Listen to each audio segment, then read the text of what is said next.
All right, so that's some groovy countdown music, by the way, just so you guys know. That is the background music to every 80s drama and teen movie at a prom. If it's a dance, that's what's playing in the background. You are Corey, right. Corey, who's that talking? That's a familiar voice right over here. Yeah. That's Stephen Willis. He's back. He's back. Everybody that wanted to pass me, you are quickly running out of time. Uh-oh. Oh. Dude, the Tigers, break them up, dude. What the hell is going on? Like Steve goes, so we go into baseball season. Steve goes away with brain surgery, comes back, and the Tigers are amazing, and the Braves suck. Like, what bizarro world are we living in here? They have an awesome manager. Yes, AJ Hinch is amazing. Yes. But also the Braves don't have Spencer Strider or Ronald Acuna yet. So I think it's a little early to put dirt on the grave of the Atlanta Braves. Have you seen the Braves trying to obviously not. I probably know the answer to this one, Jake. You're the only one that I can actually legitimately ask this to, but the series against the Nationals has been like they've tried to find ways to lose games, and the Nationals wouldn't let them. James Wood, the big tall guy for the Washington Nationals, that guy's good. That guy's real good. Yeah, he is. Profile will help the Braves when he's back too from his suspension. If he gets, Well, I will say we do have an emerging rookie that's come on scene in Drake Baldwin. So he's like the only bright spot. That's exciting, but good Lord, man, like our bullpen is horrendous. Bums me out. It's a bummer every time he's in the game. Oh my God, man, it is brutal. It is brutal. But we are SEC After Dark, and it feels right because Jeb and Steve are back in the mix. Welcome back, boys. Welcome back, Jeb. Back at Olin Mills, gotta love it. We're talking automatic qualifiers. We're talking what that does to the SEC. Will the SEC go to a 9-game schedule if there's some more playoff expansion? Who's under the most pressure to win now? And by win now, I mean go to the playoffs. And then, of course, we go off the rails. But Stephen Willis of Locked On Ole Miss is right here. He's the most watched Ole Miss show for a reason. Jeb, he's our 80s and 90s movie expert. Eventually, he'll share that with all of you. He's just being stingy right now. Mike Huseman, off-season After Dark. That's launching pretty soon. Have you already launched, Mike? Have not had an initial episode yet. Now that our college semester is done, though, hopefully that will be out by the end of the month is what I'm hoping. Jake Thomas, Bama After Dark, and Tide Talk Live. So good grief, he's getting a double scoop of Alabama here with Jake Thomas. Boss Man, one half of Biscuits and SEC. Hammer, I guess, is hammering the last weekend of the slopes. I'm not sure what he's doing. What's up, Boss Man? Good to have you. The recently engaged Hammer, right? That's right. Yeah, that's right. He captured him a snow bunny, and oh my God. Good for him. That's a good double entendre there. Is that a did I use that? He's actually in the air right now with his fiance on the way back to Virginia. We're here for our brother's graduation from JMU. So, Jake, did I use that one wrong? Just move on. We'll talk about it later. All right, so beat the blonde bully of the slopes in a big race at the end of the summer or something. What happened? We got 80s movies plot. All right, so anyway, really, I don't know what that means. I guess. So anyway, yeah. All right. Anyway, well, good to see you. Good to see you, Boss Man. It's good to be back. Finally, I did SEC squad. It just meant a bunch to me, and it's not. This thing's almost over. I'm not all the way back yet, but I am getting there, and this is amazing. This time, the last time I had the surgery, I was still in ICU. So this has gone a million times better than the last surgery. Yeah, you're in rare form, dude. It's glad to have you back, man. Glad to have your voice back on the show. Glad to have the full squad, or almost the full squad. We're short one, but when the season rolls around, dude, we're going to be in like full force, and this is going to be outstanding. Yeah, that's going to be blowing and going. It's going to be rocking and rolling. And Israel and I are debuting a new show. I've already changed my social media handles. The Regular Guys podcast. Nice. We're going more general. We'll still probably be Georgia heavy because we're just two Georgia people, but it'll be we'll get our perspective on NFL and whatever else is going on in the world. So it'll be a little bit more general and it'll be a little bit more relatable. The Georgia market is just so dang saturated. Yeah, we just have a hard time getting footing. So, if we can turn a different way, find our own niche, well, I think we'll be all right. Yeah. That's the important thing. Like the Ole Miss market is getting saturated as well, but it's important that you kind of do your own thing and not do what everybody else does. You can't be the same show over and over and over again. And if you can find your own thing, you can be successful. And I think we've done that at Locked On Ole Miss. Yeah, I was going to say, Stephen, I think the Ole Miss market's getting saturated by you in a good way. Yeah, I agree. I think you set the tone. Honestly, yeah, you have. Everybody's trying to follow you now. Uh-huh. Right, wrong. Yeah. They're trying to follow you. Yeah, don't want to brag, but yeah, it's going pretty well. It's going well, man, for sure. I think you just hit 1.5 billion streams the other day. Yeah, something like that. Yeah, I'm expecting 5 million streams by football season. Jesus, gone. Yeah. Wow. Speaking of, I don't know, Steve. What was the last update? What do you think? Without looking, where do you think Locked On Vandy is on subscribers? 650. Damn, you're close. It's 674. Oh, nice. Right. 674, yeah. You're going to hit 1,000 probably during football season this year, which means you'll be monetized and all of that stuff, and you'll see your paycheck start to go up quite a bit. I'm very excited about it. I've got 106,944 views lifetime on the channel. Nice. Which I didn't know Vanderbilt has 600 fans. Congratulations. I think only 40 show up on the game. I know they're all listening. They're all waiting for my post game. Listen, there's a debate right now whether or not Tennessee should go Adidas. Yeah. And it's like, good God, you're on Nike. You're on the gravy train. You're just trying to incorporate money. You know what that is. There's the Tate Matthews family is. They're an Adidas family, and they're kind of like tied in. They're big boosters with Tennessee, and it's a whole thing with the Matthews family, the Tate Matthews family. The Tennessee years when they had Adidas back when they were pretty rough. In my opinion, you look back at some of those uniforms, it was not great. And I say that as an A&M fan who's had Adidas for forever. And they've done a decent job at A&M. There's been a couple, like during the Sumlin years, there were some insane uniforms like we've talked about on this show before. I mean, I think they've gotten it. I think they've gotten it right lately because they've gone more classic with the look, but they've been better. It's been brutal. Yeah. It's been brutal with Adidas with y'all, man. Yeah, that's for sure. It's like, it's unfair. Like, I think that's hurting your recruiting, honestly. I think this year basketball kind of took the mantle for the most embarrassing uniforms from Adidas.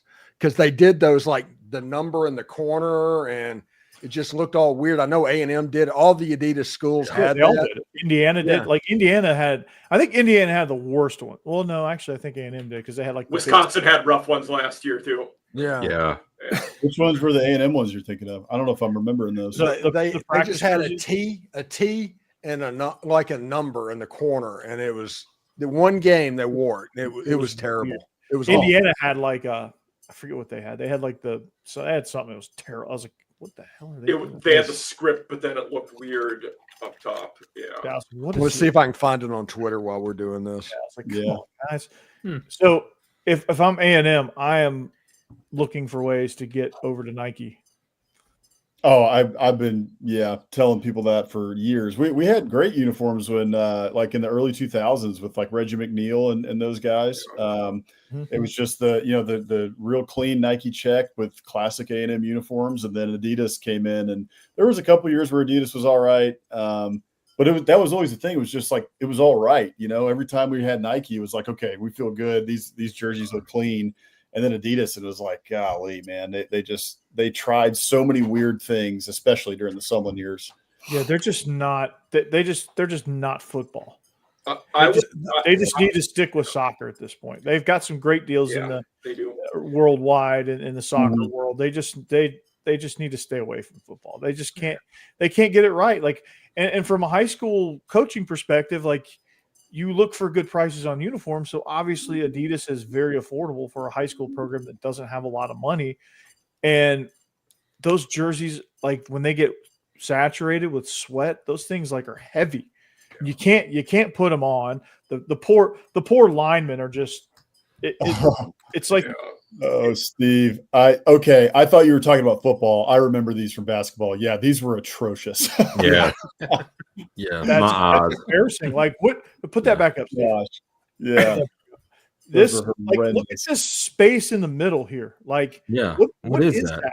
I remember when these came out because I saw the like hype graphic, the promotion graphic for them, and within 5 minutes it was flooded with comments from like 40 A&M fans, like, put these on the trash heap and burn them immediately. Like, we cannot wear these. I mean, look how clean that Arkansas uniform looks, man. Yeah. Corey, you mentioned the soccer jersey. That space in the middle is where the sponsor goes on the soccer jersey. Yeah. They forgot the sponsor. That's right. Yeah. This is awful. Yeah, like, that is terrible. And let's talk about, they're honestly sponsored by Texas, right? Oh. Who? Lord, man. Steve. A&M sponsored by Texas. Steve. I'll see myself out. I didn't hear that. I plugged my Yeah. I was pleasantly surprised with Under Armour, like, for the Gamecocks. They're hitting it down the fairway anyway. The last few years, they're crisp. You know, have Carolina something on the shoulder. They're okay, but you can't really complain about it. Unlike Under Armour's solid. Yeah, they're solid. They're not going to be. They're not ever going to be elite, but they're never really going to be terrible. Yeah. The only complaint I had was buying fan gear. It was such a limited amount of stuff you could get. There weren't many options from a fan perspective of things. They just don't. They don't do a whole lot. They don't branch out a whole lot. They don't create a bunch of variations of gear like Nike. Yeah. Nike, you can get Nike anything. Yes. But their football jerseys, remember, not too long ago, Nike went through their Adidas phase. If you remember the Tim Tebow years at Florida, there was always something stupid that they were doing. And since then, they're like, okay, we're going down the middle. Never as bad as this. Yeah. I don't know the Gator Skills jersey. Do you remember the Gator Skills jersey? Yeah, the Gator Skills. We talked about that a couple weeks ago. We did. Yeah. That was embarrassing. Yeah, those were horrendous. Those were horrendous. And for the most part, they only have those weird Pro Combat ones when they came out with that promo. That didn't last long, but those to me were like the MLB City Connect jerseys. They like 20% of the MLB City Connect jerseys are actually pretty cool, and then the other 80% are just terrible and should never see the light of day. But still, when you think about it, but when you think about it in the grand scheme of it, what is the percentage? What is the fail percentage that Nike has versus the fail percentage that Adidas has? Right. Adidas is just a walking fail. Nike, they try things. Except with the Miami Hurricanes. That's one of the first jerseys that they kind of gotten right. Yeah. And that is going back to the traditional Miami look. Yeah. But so my question though for that would be, do you think that the Miami jerseys, the Nike ones through the the 2000s were, because they tried Miami was like the testing ground for all the new stuff, for probably 20 years with Nike when they had like the stripe around the back and all that. My wife calls that the bra strap. I could kind of see that. Yeah. I didn't hate those. I mean, I didn't love them, but I didn't hate them. I mean, I actually like. Yeah, those are the Ed Reeds, right? Adidas did good. The Ed Reeds are the they have it. They go across the front. And they have the little like flares on the sleeves. Yeah, the flare. They don't go all the way around. Those didn't go all the way around the back. Okay. The Ed Reed ones were clean, dude. Those were awesome. Adidas was solid with Notre Dame. Granted, that's a tough one to screw up because they're not letting you do anything. But they did all right. They've had some cool alternates, and whenever they do the greens, like they did the Kelly greens last year, they were pretty sweet. Mm-hmm. The ones, Mike, that I like I'm screaming this from the rooftops. I've said it on here before, and I've said it elsewhere. Is I want Carolina to use those '80s throwbacks that they did last year with the white helmets with the stars and the large Gamecock logo and the Garnett jersey. I think those are beautiful. I love those. Those are real clean looking. Yeah. Hey, and listen, as an Ole Miss fan, it's hard for any jersey that is primarily maroon to get any traction with me. But Texas A&M needs the Dat-Win era jerseys. Period. Yes. Oh yeah. Those the are the big A&M, the big Texas A&M on the front, and the big on the helmet. Yep. Yeah, big on the helmet. The big logo, the clean, like it's almost like what type of finish would that be on the helmet? Like not chrome, but like the closest. It's like glossy. Chrome. It was the gloss. Yeah, the '90s gloss. Yeah, those were sick, dude. And for some reason, the one name that sticks out from Texas A&M is Lamar Toombs. I know that's a random throwback. Jamar Toombs. Jamar Toombs. Yeah, I would hear Keith Jackson say Jamar Toombs. It sounded like he's saying Lamar Toombs. That's why I call him Lamar. If you watch old tape of Lamar Toombs, so in the stadium at A&M when Jamar Toombs was there, it would sound like after he would get a carry, right, and he'd rumble through 3 tackles for 11 yards or whatever, you would hear Kyle Field. It sounded like a raining down of boos, but everybody was saying Toombs. We did that with Deuce. Yeah, I remember that. The A&M era guy I remember with that one was Jaworski Lane was around those years. Yeah. A&M will always be Dat-Win to me. Always. I get that. Yeah. They had that those years too. They had that cool collar. It was like a '90s like patterned collar. Yeah, those you'll still see those around. Florida State had those too. Yeah. Florida State had those. They were pretty sick. Mm-hmm. Jamar, Keith Jackson, legendary. Dat-Win, of course, obviously. But those were sick. Those were Nike. Yep. But yeah, they definitely need to rock that. I feel like a good amount of Nike's swing and misses have been Oregon, but that's because they're trying so much stuff. It's so much. I don't fault that. Like there's a few test schools like Under Armour with Maryland, like they're testing stuff out. Yeah, I don't fault that. Florida. They don't. I don't mind that. Because like if it's a mistake, they usually get rid of it pretty quick. Yeah, and they're Jordan brand now at Florida, but there is no excuse with the team with that beautiful of colors to have uniforms as bad as they have. No excuse. Those are, well, besides the orange part of it, but like the orange helmet, blue jersey, orange pants. Yeah. Like, what are y'all doing? Yeah, that's pretty rough. But it's pretty hard. If you just go classic at Florida, man, it's going to look sweet. Just go orange helmet, blue jersey, white pants. It's throwbacks. Do the throwback UF orange jersey or the orange helmet. Yeah. Or you do the blue that they wore at Tennessee. Those were sweet. The blue with the circle and the F.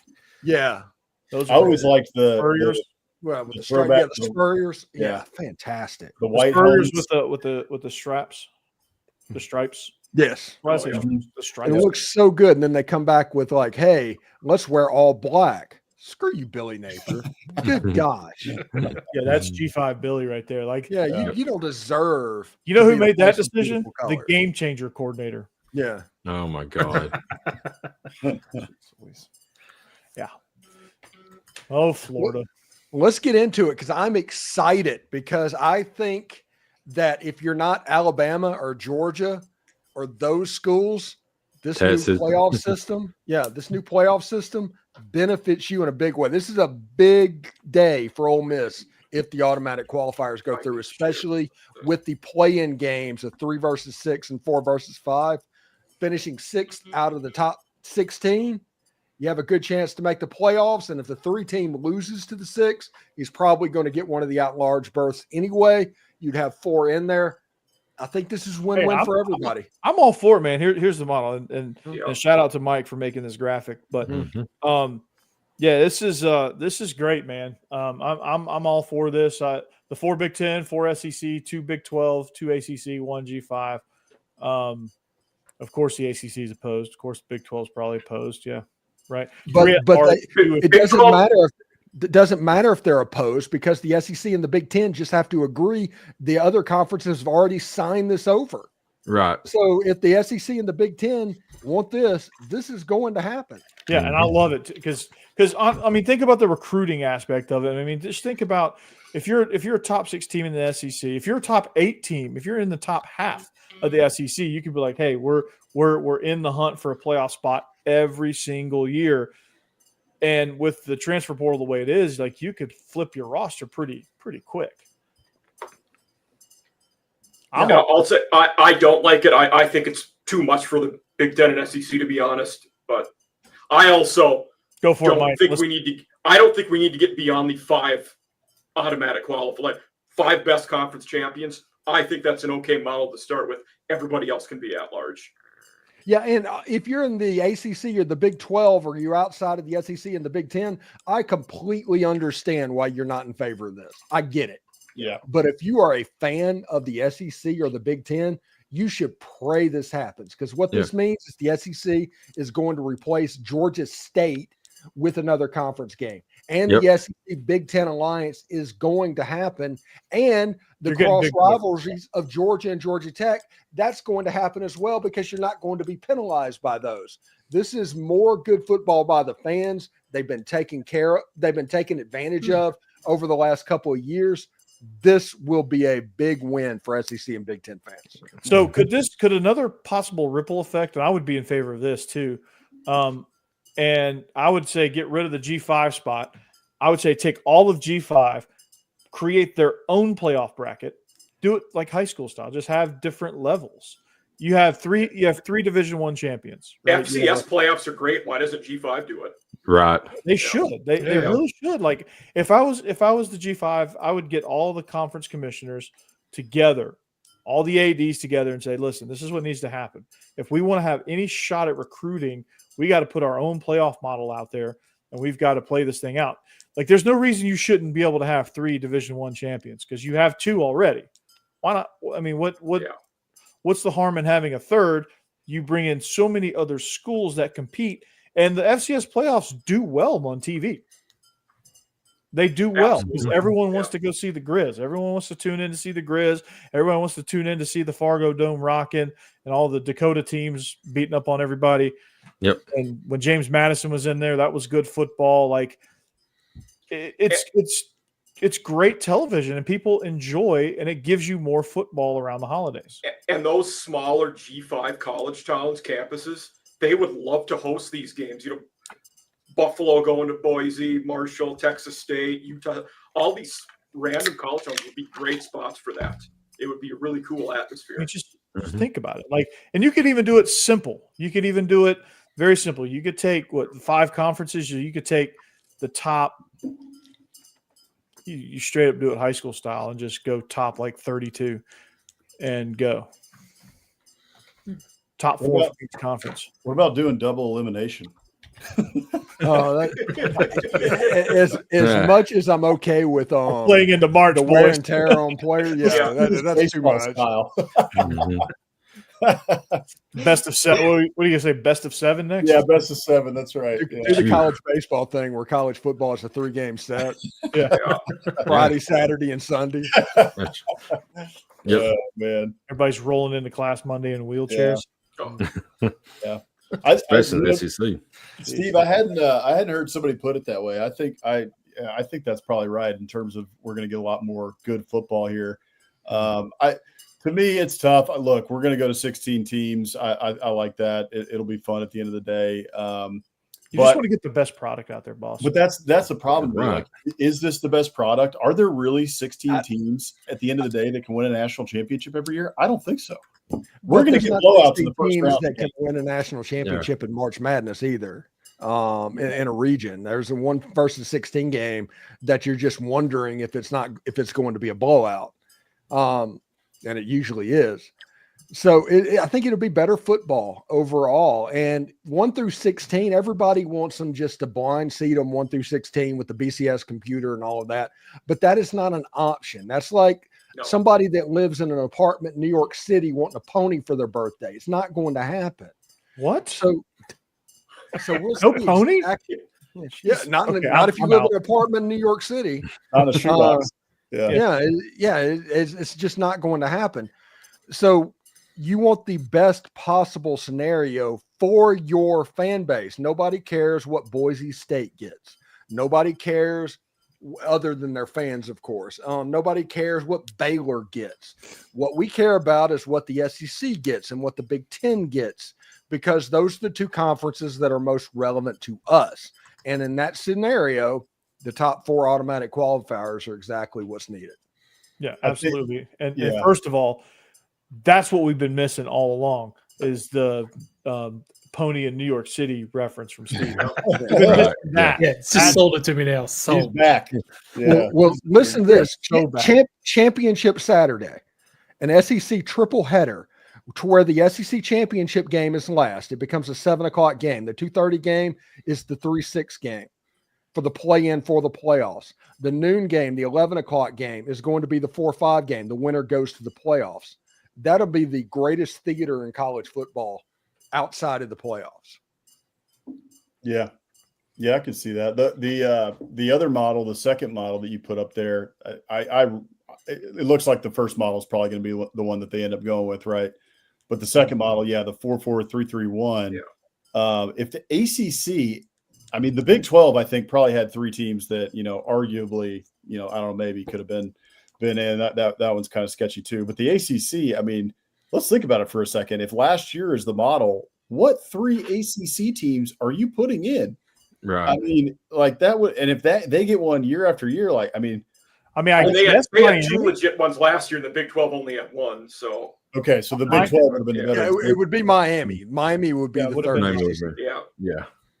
Because SMU and Clemson made it. Yeah, right. So then, so Miami. So that, Miami would, so that's legitimate. But if I'm Miami, if I'm Louisville, I love that because you're frequently going to be that third team, but probably not if you're having 2 or less. Yeah. The problem that everybody is the Big 12. The Big 12 gets 2. Who was the second team in the Big 12? It was Iowa State last year. Yeah. Yeah, they played in the championship game, but obviously there would be pushes to get Colorado in there because of all the tiebreaker issues that they had. Yeah. So BYU was up there.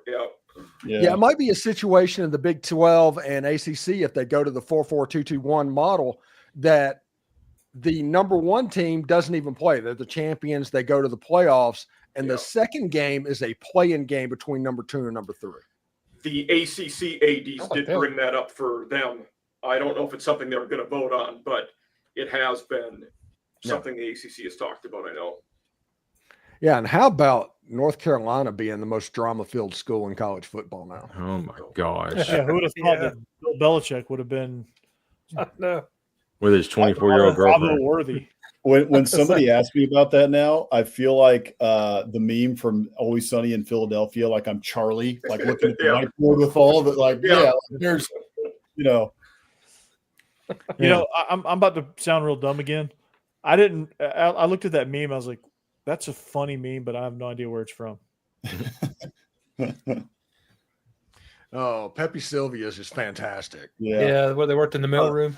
Oh yeah, that was fantastic. Where they were trying to do the secret of my success, and he's trying to figure out conspiracy theories. So I gotta add that one to the list. So Burn Notice, okay. Burn Notice is fantastic. Heck yeah, it is. Corey, you need to watch it. I watched 1923. I've watched Landman Now. Watch Reacher. Watch 1923. We're discussing that. How well do you remember Secret of My Success though? Because Michael J. I can make that one of my shows. Yeah. Oh, Michael J. Fox is coming back to acting. Really? Is he? Mm-hmm. Nice. Yeah, he's going to be in Shrinking season 3. He didn't want to go out with. Oh, okay. So he's coming back on Apple Harrison TV. Ford show. Yeah. Is he is it going to be a live acting or like a voice? What are we going to see him doing here? Live action. Shrinking is live action. Yeah, it's Harrison Ford and Jason Segel. Is that his name? Okay. Yeah. I think they do a show on Apple TV. It's pretty good. Gotcha.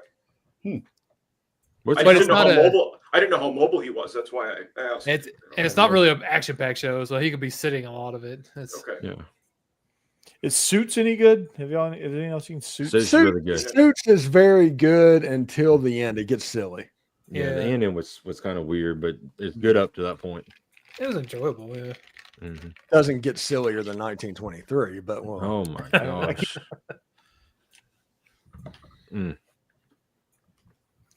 All right. So yeah, we're all. So what model are we all in favor of? The 4-4-2-2-1. Yeah. Yeah, number one. I think is right. Yep. At I least think as that's an going to be SEC the key to fan, the Champions League. The 4-4-2-2-1 formation. Oh, I think that's what it's going to be, though. Like I said, I would keep it at just the 5 conference champions, and everybody else is an at-large.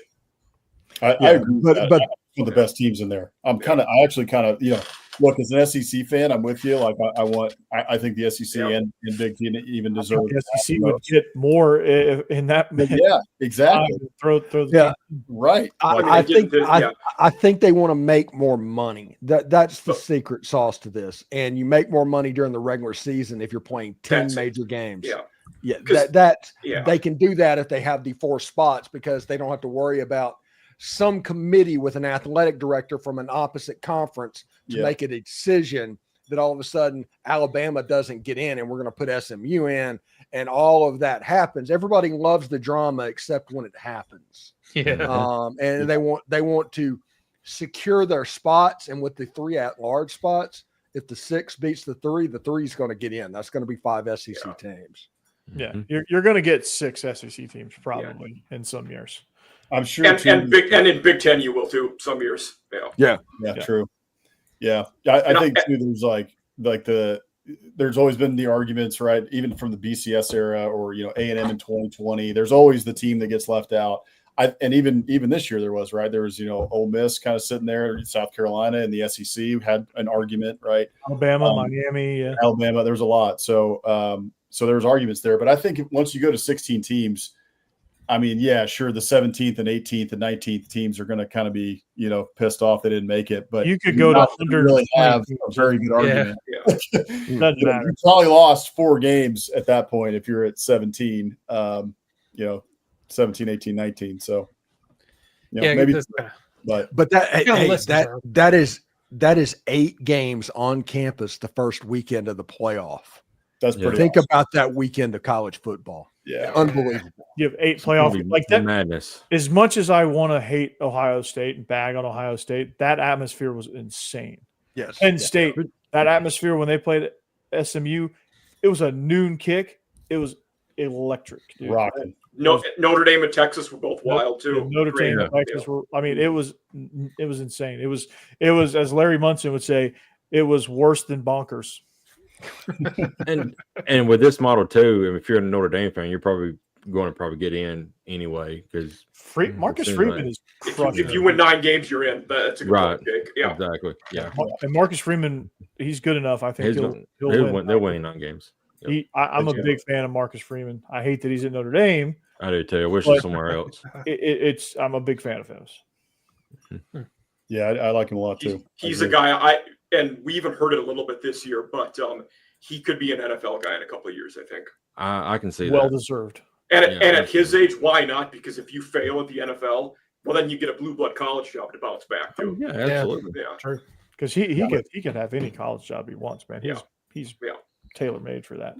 And one more thing on these automatic qualifiers. I know I'm basically on a soapbox preaching the benefits of this is your welcome back party, Steve. You got it. Yeah. This makes the conference race important again. College football was built on whichever conference you were in. That was the important thing. It wasn't the bowl system and the national title because that was so convoluted and messed up. It didn't even matter. It was kind of luck if you won it. Mm-hmm. Everything was about the conference race. The automatic qualifiers would bring the importance back to the conferences. And that is a win for college football fans as well. Yeah. I mean, just think about it. I mean, just think about like, you can't overlook that Vandy game. You can't overlook that Kentucky game. Like you just can't because for Ole Miss, like that Kentucky game ended up being, that was the most winnable game that they lost, and that game ended up derailing them. That was a 12-0 roster that went 9-3, and I don't want to talk about it. Yeah, I mean, not to throw salt in that wound by any stretch, but like. It drives the point home of like that game becomes even larger in that, in the grand scheme of things. And so with Alabama obviously losing to Vandy, like that one kind of screwed them over as well. But like it was Oklahoma late in the season what screwed them over, honestly. Yep. That is true. Yeah, Hey, Alabama's GPA is higher than the number of points they scored in Oklahoma. So we got that going for us. So, it is good. Are you sure? It was like 3.26 to 3 points. Oh, Yeah, right. here's a bizarre world thing too. Vandy beat Alabama on the field, and Alabama beat Vandy in the classroom. Wow. Yeah. That's because Vandy was good at football this year. that's right. Yeah. I'll take Yeah. it. Clark Lee's making some sacrifices. There's some trade-offs that have to happen. Clark Lee's like, you really have to go to that lab? Do you really have to? It's like Georgia getting arrested for like auto racing. All the fans are like, good. Okay, we're still on top. We're still good. Yeah, we're All on the the right fans- track here. It's like a car went into an apartment complex. Yes, Georgia's back, baby. We're so bad. We're winning the Natty. We're about to go on another. We're about to go on another epic run here. Mm-hmm. Because I have to log off early, y'all. Good luck for the rest of the night. I will Hey, see y'all next week. Yeah. Be See you, safe Jeff. for your friends, buddy. Yeah. Thank you. Yep. Thank you. Have a good one, bud. Thank you. See you next week. See you next week, Jeb. Well, let me out. Are you gonna get out? He's trapped. I can't get him. Yeah, can't get out. Jeb Beecham, everybody. Jeb Beecham. Whoop. Well, there you go. Whoop. We- Whoop. Oh, cut me. I'm leaving too. I had to do that to rearrange it. But I was going to make a point about A&M, but I still have this from a couple weeks ago in here. Just a quick derailment. This was the Adidas abomination that we talked about. Oh, was that the Kitty Trill jersey? Yes. Oh, I believe they played Mississippi State in these. Yeah. That's awful. I'm- And those I'm- jerseys are like sweatshirts, by the way. Yeah. Oh, yeah. Just, Like I'm white, but that's too much white. Yeah. oh, it's all terrible. Yeah. The whole thing. Dude, Just never should have seen the light of day. Mm-mm. I put one on, by the way. Those things are awful. They feel terrible. Not those Texas A&M ones, but No, just the Adidas template. the ones at Lebanon High School, Steve. We had Adidas, and those were so bad. They were so bad. Like I couldn't imagine being a lineman and trying to wear those jerseys. Oh, no way. And they do the like super form fitting thing to where they're like this big whenever you stretch them out over your pads and everything. Yeah, it's like even Nike has they have the form fitting ones, but like they're like realistic about how tight they make them because they want to make sure you can get them on. Adidas, man, it's like your jersey's like this big. You can't. These new jerseys, you can't even get a decent cowboy collar in there. I know that's such an abomination. Worthless. Go back to the old technology where you can, you have the silver pants and the gleaming silver pants and the cowboy collar. Your collar is loose enough to be able to pull it up over there. It does make me laugh. I mean, I look at pictures of when I played in high school, which was a good while ago now, but give us the years because Steve is 150 years old. I graduated from high school in 2010. So shut up. I'm a year older than you. Is that right? No way. I graduated in 09. Oh, Boss, nice. man. Try 2002. Well, but hey, we're gonna do 94. Yeah, I graduated in the 20th century. Yeah, 1894 for Steve. Steve was graduated high school when AOL popped up. Yeah. Bill Clinton was president when I graduated, like first term. Bill Clinton. Hey, some of those were some good years. But 9/11 was my senior year. Oh wow, That was the insane. OJ chase happened right after I graduated. Oh wow. Gosh, there were some good movies before that. Steve's like, the Spanish-American War happened right when I graduated. McKinley was president. I was in the Rough Riders. Yeah. Teddy Roosevelt's my homeboy. But the shoulder pads, even the shoulder pads in 2010, I was wearing massive shoulder pads, Yeah. And then right after that, it seems like it was like right around like 2013, the shoulder pad, they just started getting smaller and smaller and smaller, which was a good thing. I mean, it was so hard to move in those dadgum things, but the movie Invincible. During my recovery, I went on a sports movie binge, and that was one of them, Invincible with Mark Wahlberg. And they made a big point that he changed shoulder pads during that movie and put on quarterback pads. And he was like, "Oh, you're going to get killed." And he's like, "Does it matter?" And yeah, and that was a big story point from 2000. What was that? 97, 98, probably. But yeah, I mean, it's typical Disney movie. Props to that coach, because between that and the Kurt Warner movie, Dick Vermeil is in 2 motivational sports movies as a Dick head Vermeil coach for the freaking win. I love it. Yeah. Hey, Corey. Yeah. Corey, not to derail anything, but I'm just going to say it's coming. The Braves are about to be back. Acuna had a base hit single, and on his way, or after he passed first, going back to it, he did John Morant's, grenade toss We into are the so stands. freaking back. We're so freaking back. We are so back. Dude. World Series. Yes. Hell yeah. Hell yeah. Do you know? Yeah, he did that, and then he did this. We are definitely back. We're back. Let's go back to August 11th, 2024. Okay. Mm-hmm. Who leads the major leagues in victories? The Detroit Tigers, apparently, since you're The Detroit Tigers. Yeah. That's a dope shirt, by the way. Yeah, my cracked out It tiger. I love it. I had to wear it. That's probably I the like best. that. That's probably the best Tigers gear I've ever seen you wear. Is that from World Series '84, Steve? You're gonna start this now? No, I don't actually know when it was from. I don't know what era that actually came from. No, this now. Honestly, Okay. I got it from Rally House. Oh, Mike- nice. Okay. Mike's a quick study on the Steve old jokes. Yes. Yeah. Jack Morris on caught on that. Clarky Anderson. Yeah, Tell me about Honest Wagner. Who's this Ty Cobb guy? Was he good? Yeah. Was he really that good in person? But Raleigh Fingers. If so, He was. He didn't say he was an A's Raleigh fan. Fingers. Yeah. That's not even an old joke. Yeah. I know. This is my lifetime. I think. And he wasn't an A's fan either. Yeah. Yeah. But listen, if I had a time machine, everybody said if you had a time machine with one place to go, I would go see Christy Mathewson pitch. That is what I would use the time machine on, the New York Giants, and see a game in the Polo Grounds. That is what I would do. Interesting. Polo Grounds would be cool because the dimensions of that field were unbelievable. Like What was dead center? It's like 480, 480. 500. Yes, and they had the monument inside. 5'10". Yeah. There was a staircase in the outfield. Yeah. And monuments. So you're Yeah. tracking a fly ball, and of course, and you just get uprooted by Willie Mays' monument. Yeah, that's the thing. Everybody talks about that Willie Mays catch. That happened in the warning track in dead center field at the Polo Grounds.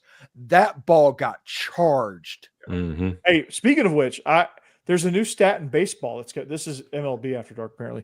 There's a new stat I think they're going to do with StatCast. It's called True Home Runs. I saw that. Yeah. So they take the average of what would be out in, I think the threshold is if it would be out in half of the ballpark, it's a true home run. Yep. Hey, analytics is just the old English word that means bad football, but it can mean bad baseball as well. Well, Aaron Judge is going to have one true home run. Did he hit a ball that looked like it was just went over the shortstop's head? That was a home run last night. Yeah. There was one a few weeks ago I saw on John Boy Media where they, Aaron Boone got thrown out of the game because they missed a home run by Aaron Judge. They called it a foul, and when the replay showed, it was that far, on the good side of the foul pole. They just missed it. It was bad. How do you miss? There's one I saw on John Boy Media where the pitch was right down the middle of the umpire with ball. Yeah. It had the box, and it was dead center, right in the middle. I'm like, listen, who's umps? The weird thing is, Barry Bonds and Mark McGuire, those guys, they're just disdain, asterisks by everything. And you look at Eric Judge, and it's he looks exactly the same. Yeah, he looks like those guys. You can't tell me he's doing everything on the up and up. It's just they chose to ignore it after the fact, and they don't want to go through that again. But they just need to let Barry Bonds join Pete Rose. Pete Rose got his yes. got his I just wish he was alive to see it. I don't. It was a lifetime ban. So whenever he died, the ban was over. Well, that's a good point. Yeah. Pete Rose is banned for betting on baseball. Stay tuned for a same game parlay from FanDuel. Yeah. Exactly. Were him and Shoeless Joe the only two that got their bans lifted, or was there anybody else? Everybody that's dead got their ban lifted. Oh, okay. So all of the White Sox players got their ban lifted, but there's nobody good enough to go into the Hall of Fame. Yeah. Except for Shoeless. Right. Which Babe Ruth modeled his swing on Shoeless Joe Jackson. Right. I mean, and he hit like nearly 400 in that World Series. And he modeled his diet after Joey Chestnut. That's right. Oh man. Aaron Judge leads home runs right now, I think, don't he, in MLB? Yeah. Oh, Aaron Judge is so good. He leads in everything. He's so good. I think he's a monster. It's crazy. And he's stuck at New York. Should we talk a little dark horses before we get out of here? 15 minutes? Good idea. Good idea. Dark horses. Ole Miss. Ole Miss is a dark horse, right? They are. Yeah, they're not going to be that good. Definitely a dark horse. Overrated dark horse. That's not even Steve's team anymore, thoh. He's a Mississippi State fan. He got reprogrammed. What? Yeah. Wait, no. We talked about it got rebooted. The update is maroon. Yeah. There was an ongoing joke when you were gone, Steve, that's how you would come back. Yeah. No. Hey, the doctor confirmed that there was a brain in there. So despite what the people we were worried that he reprogrammed. They did see a brain. Despite what your wife said. So. Yeah. Yeah. Hey, double check that, doctor. Yeah. Hey, are you sure? Because there's a lot of empty space. I hear air rushing around. All right. So this dark horse to win now, you talking about like just winning in general or winning to get like in the playoffs? I think like when I say dark horse, I'm not necessarily meaning like Kentucky going to the playoff. I'm just saying like who's like this year's Vandy, like who's gonna punch way above their weight, who's gonna far exceed their projected win total, like that, who's gonna compete, like who's that team that's like right there on the cusp that may compete for a playoff spot, who's that bottom feeder that you're going to be like, holy crap, like where do they come from? Like kind of like South Carolina did last year. I mean there were 3 bottom feeders last year. I don't think any of them are going to be that much better this year between Auburn, Kentucky, and Mississippi State. I agree. I think the ones are going to come from the middle of the pack. I look at Florida because Florida.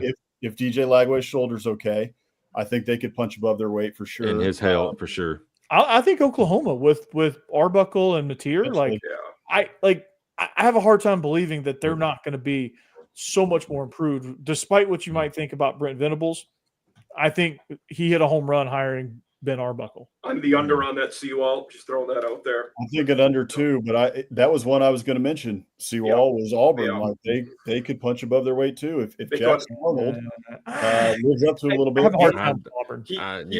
The best SEC team in the state of Texas could be Texas A&M this year if they can figure out zone defense. I'm dead serious about that. And if Marcel Reed takes the strides. If those two things happen, he becomes a passer, an accurate passer. Like I think South Carolina could make just enough to be a threat because those running backs are all coming back. Right. And that offensive line is one of the most experienced A&M has had since that 2020 season. Yeah. So I was going to mention A&M too. I think that there's a real possibility of that. And Steve, you mentioned the zone defense piece of it. I think. Look, Mike Elko's coming back. He's going to be calling the defense, and if Mike Elko's that involved in the defense, I think it's going to be good.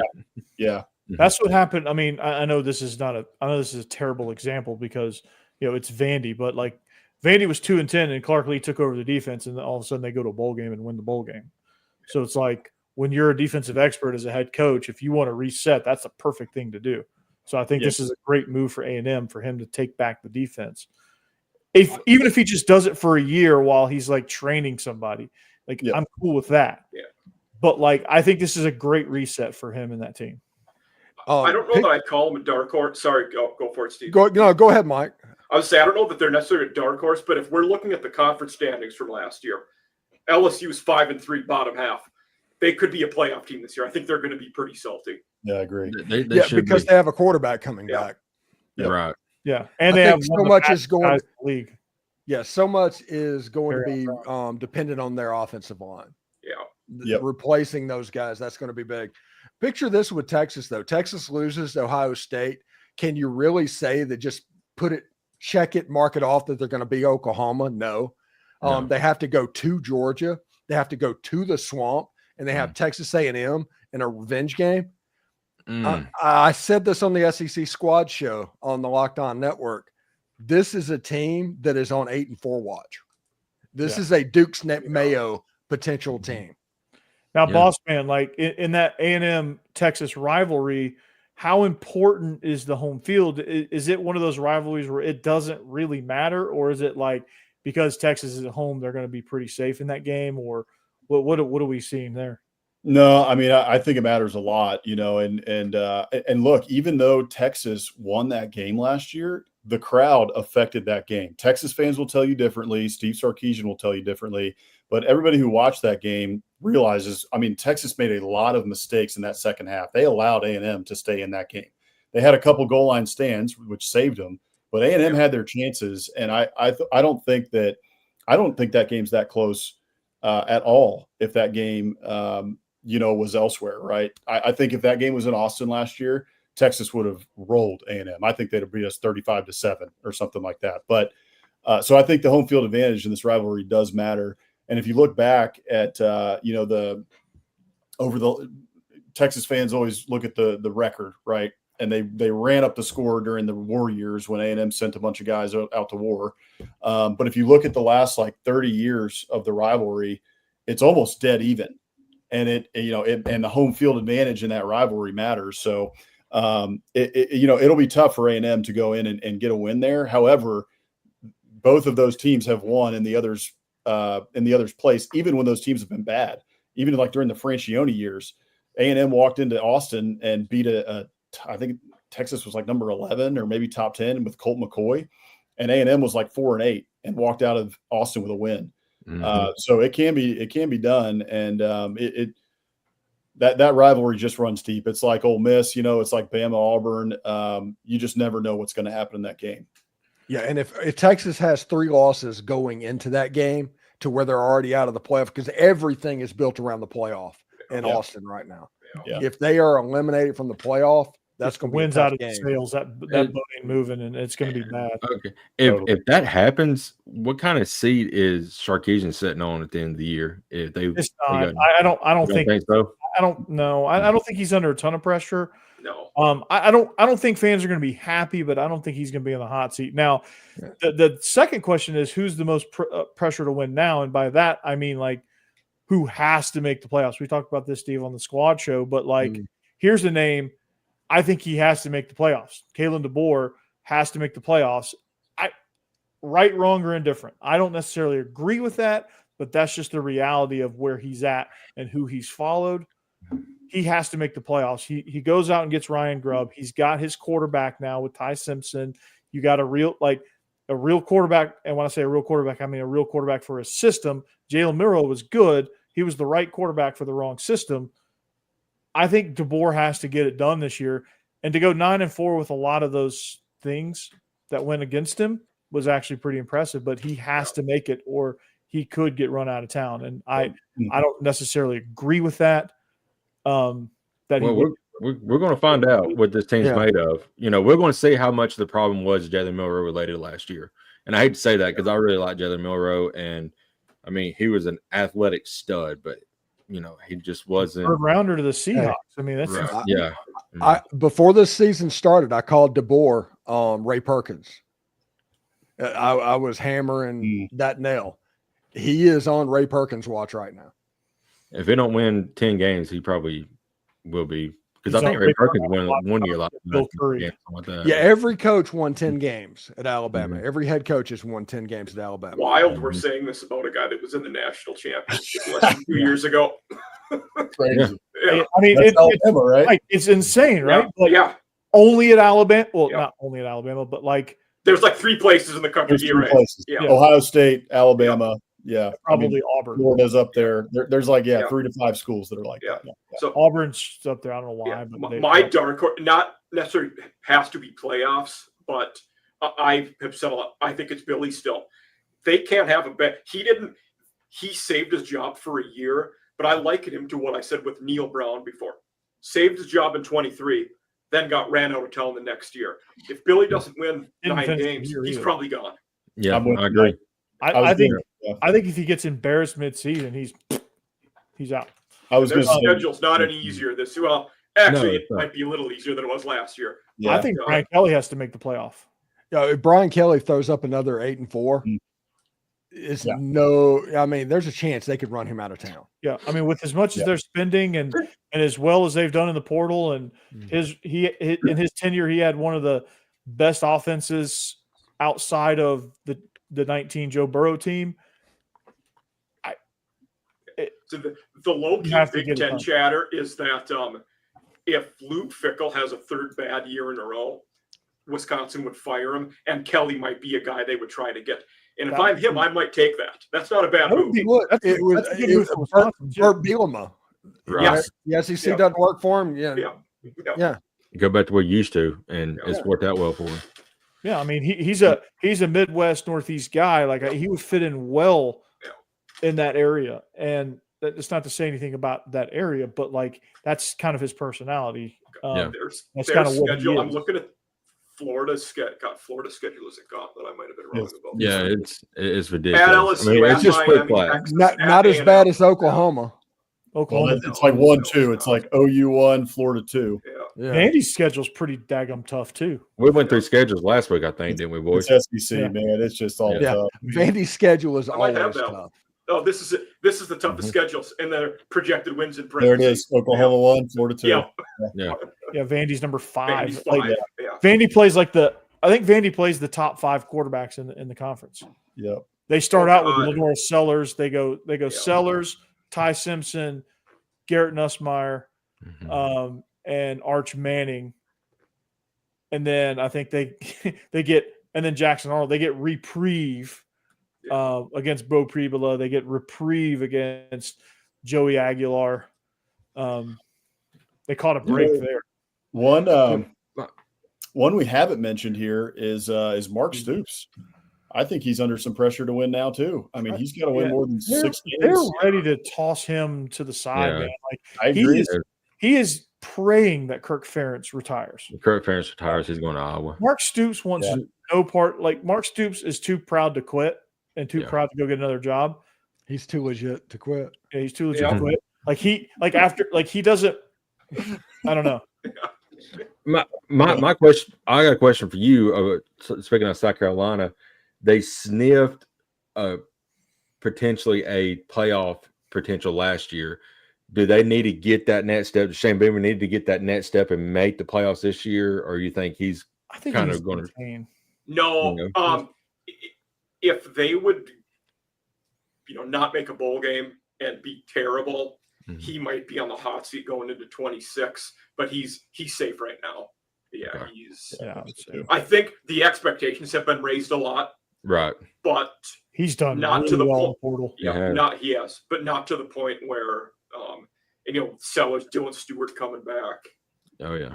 I think South Carolina fans have a longer memory than some programs in the SEC because they remember the Muschamp years and the years after Steve Spurrier and how bad it can get.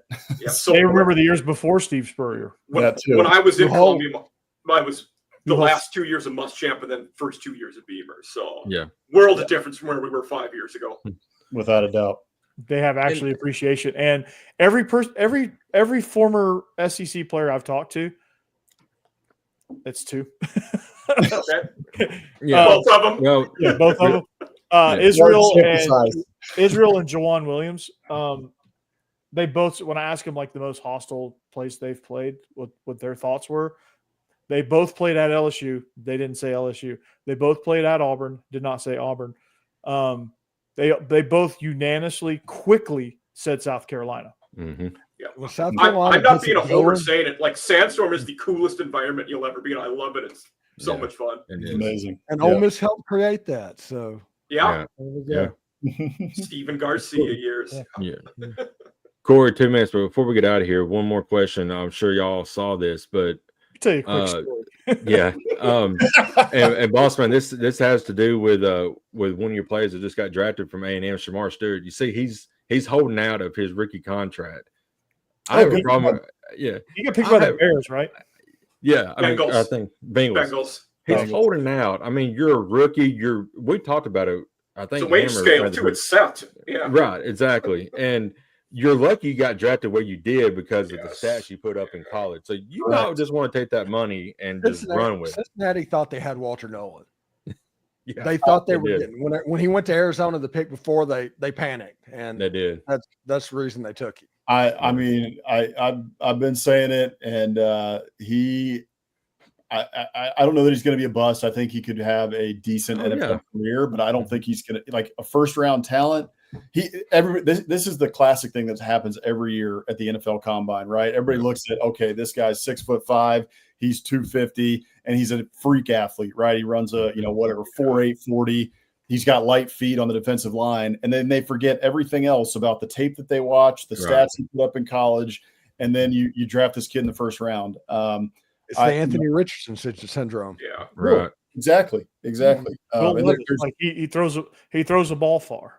Yeah, there's many of these in the NFL graveyard, right? Of people who hit those measurables, and to me, that was always him, right? I mean, I watched him throughout his A&M career. He made a couple of great plays. He had some good seasons where he made an impact, but did he ever reach his potential at Texas A&M? No, in no way did he do that. Nick Montgomery was like that too. Lit the world on fire at the combine, but he disappeared a lot for the Gamecocks too. He wasn't lights out all the time. Yeah, I mean, Shamar Stewart's he's gonna be a bust because he won't let himself succeed because he has so much damn emotional interference with the holdout stuff and there's too much there that he's thinking about, and he's just not saying, okay, well, I'm a rookie. This is the scale. Let me just go play football. That's ridiculous. We may have the same situation this year's draft with Harold Perkins. I mean, he's not produced in college, but a lot of people is probably going to have him as a first rounder. Yeah, you're gonna have a couple scouts just say throw out 2 years of tape and watch him as a freshman. Right? Yeah, pretty much. He's a top 10 talent. They're gonna be like, well, because NFL guys at the end of the day, they have freaking egos. Right. Massive egos that about as big as Steve's. No. There you go. We love Steve's ego, but these NFL guys have enormous egos, and they're like, "Oh, we can change him." Right? No, you can't. Yeah. No, you can't. And your league is in good enough shape where you don't like. That's why I applaud the other 31 teams for not caving and drafting Shedeur. Right. Because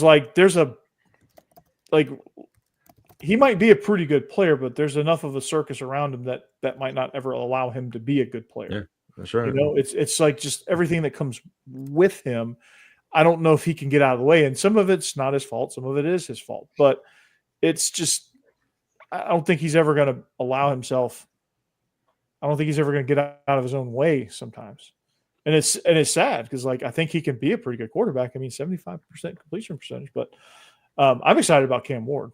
Cam Ward's gonna be good. Me too. He's gonna be really good. And they're molding their offensive scheme around what he did at Miami is what I read. So he has the right demeanor for that. Mm-hmm. He has I think he has really good leadership qualities. I don't care what you say about I think that bowl game situation was a one-off. It was a meaningless game. Game was in hand. I mean, it didn't matter. Yeah. He played the first half at least. He played the first half, and say what you want to say about him. In the grand scheme of things, I don't think it's a big deal. I don't think that defines him because he's never shown that before. I think it was just an odd situation. Yep. But he's going to be really good. I thought the Titans did really good in the draft. They did. Jackson Dart went to the perfect place. Yeah. The Giants. Brian Dable finally got a quarterback he can work with. Mm-hmm. Yeah. Mr. Unlimited. Unfortunately, there though, because if they don't win this year, Dable will be gone. So right. They get it right this year. Yeah. So we'll see how it looks. That's the crappy part because he may never get to work. There was a shot of those of the Giants quarterbacks at practice. Yeah. And three of them, DeVito, Dart, and Jameis are all in shorts, and Mr. Unlimited is in game pants. What are you doing? What a cheese wiener. I love him. He's hilarious. It's like, geez. We're way past 2 minutes. We're Fight on? Are we fighting on? Right on it, baby. Yep. Fight on. Oh. So Jake was Trojans there. USC. Lincoln Riley. All right. 2 minutes. God. Okay. Set my timer. Don't interrupt me. When you guys derail me on my 2 minutes, that's where we get. That's right. It's our fault. Yeah, it's our fault. It is. It is your fault. It's all your fault. All your fault. Anyway, You're 30 seconds in. That's Stephen Willis, host of Locked On Ole Miss, the greatest Ole Miss show. He set the tone for a now saturated market. It's because of him. They're all trying to be him. So you should be like him. You should that's the show you should go to for Ole Miss perspective, because it's not like anything else. It's perspective. It's not. He's not trying to be journalism. He's perspective. He's reacting. He's doing his own thing. We love it. Yeah, I'm the sports bar. You're the sports Good bar. night, Rick. Mike Huseman, off season after dark. Yep. Going to be a great show when it launches. It's still under construction. They're just putting the finishing touches in. They're putting the bar stools in. They're finishing the bar tops. They're plugging in the TVs. It's almost there. It's right there ahead of us. Jake Thomas, Bama After Dark, same thing. The bar is under construction. They're importing the alcohol now as we speak, and you're going to get a double shot of Alabama with him with Tide Talk Live. Him and Stacy are back together. So if you want Alabama, you go to Jake. You're damn sure going to get every angle of Alabama, and it's going to be great. Boss Man, one half of Biscuits and SEC. They do a tremendous job every Wednesday night. They took our old spot, which is great. I listened to you boys for a little while yesterday. Yep. Y'all are crushing it, man. Hammer. Appreciate it. Eventually he'll come back. He's flying. He's engaged. Congrats to him. Yep. And we all join forces to be SEC After Dark, and you should come back each and every week. Be a friend. Tell a friend. Let's get people to the party. We had 800 people on the stream a couple of weeks ago. Yeah. Let's keep going. I'm Corey Burton, Locked On Vandy, and now Believe in Georgia Dogs is going this way. It's now going to be the regular guys with me and Israel Troop. We're gonna give you a more general side of sports from the perspective of two high school football coaches. So it's going to be great. One of those high school football coaches is retired. That's me. And but until next week, we'll be back here every Thursday. For Steve, Mike, Jake, and Boss Man, and Jeb earlier, I'm Corey Burton. We'll see you back here next week. Go Dogs, anchor down. Peace. Hotty toddy. Spurs Roll up. Tide. Roll Tide. Gig 'em.